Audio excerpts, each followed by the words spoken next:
following situations sound familiar to you? Tara plows into your team and you're hitting her, but her health isn't going down. In fact, it's rising. Or how about when your team gangs up on a wounded L'Oreal only to die to her ultimate, while she makes it out alive with even more health than before?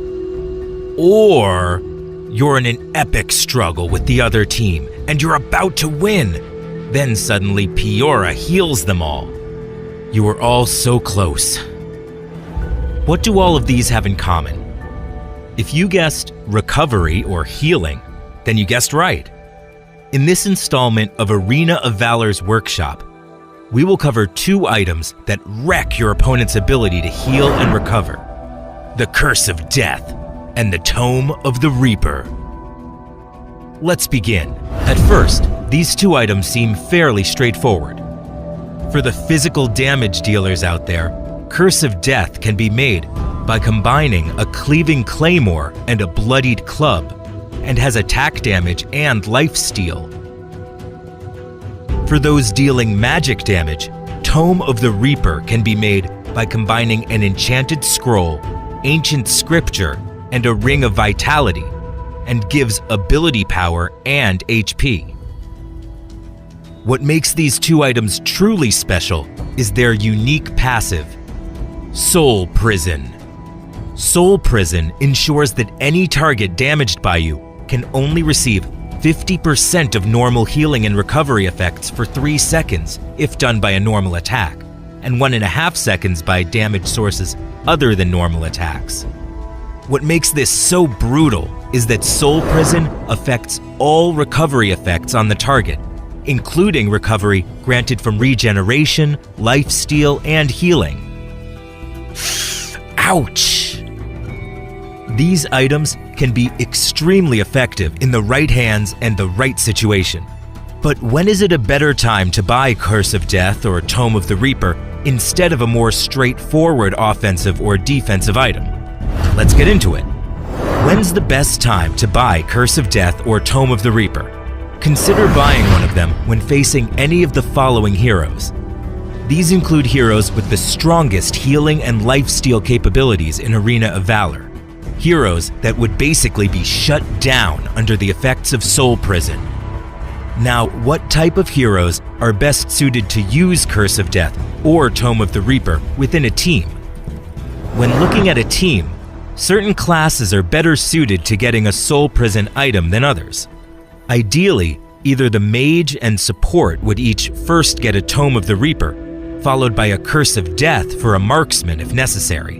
In general, assassins, warriors, and tanks won't be able to use Soul Prison items as effectively as mages and marksmen due to their lack of range.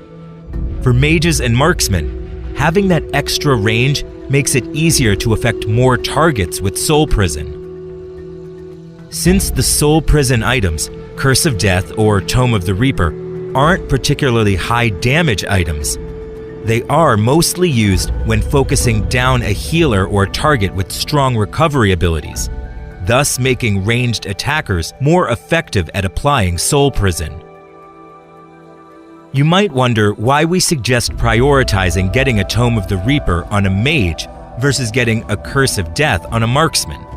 We suggest this based on how we value items internally, which essentially gives different attributes different gold values and then compares it to the total gold cost of the item. Tome of the Reaper has an overall higher value than Curse of Death. You're basically getting a better deal by putting a Tome of the Reaper on a mage than putting Curse of Death on a marksman. When is the best time to buy one of the Soul Prison items? When deciding the right time to purchase one of these, please consider the actual recipe for the item and how it scales with you as you're leveling. For mages, get Tome of the Reaper as the first or second item. For marksmen, Curse of Death should be the 4th item. The reason why mages can get it so early is due to the items needed for Tome of the Reaper are already great buys for the mage in the early game, so it still scales early game for the mage. For Curse of Death, however, the items needed to make it don't scale well early game. For example, When building it by buying the short sword, you'll be holding on to it for quite some time. Whether you choose to spend 660 gold for 60 AD or 410 gold for 10 AD and 8% lifesteal, both aren't particularly helpful when needing to farm early game. That's why it's better to get the Curse of Death for your marksman only after buying a pair of boots and 2 other damage items.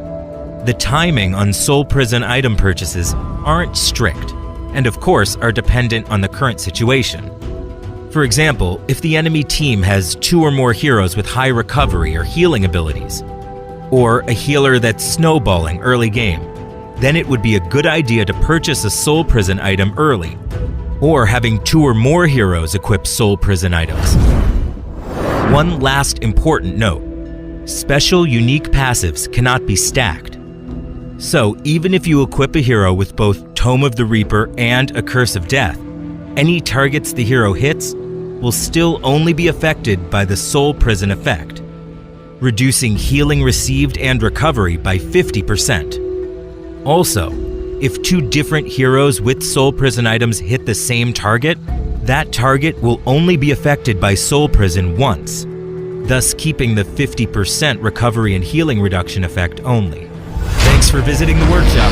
See you next time.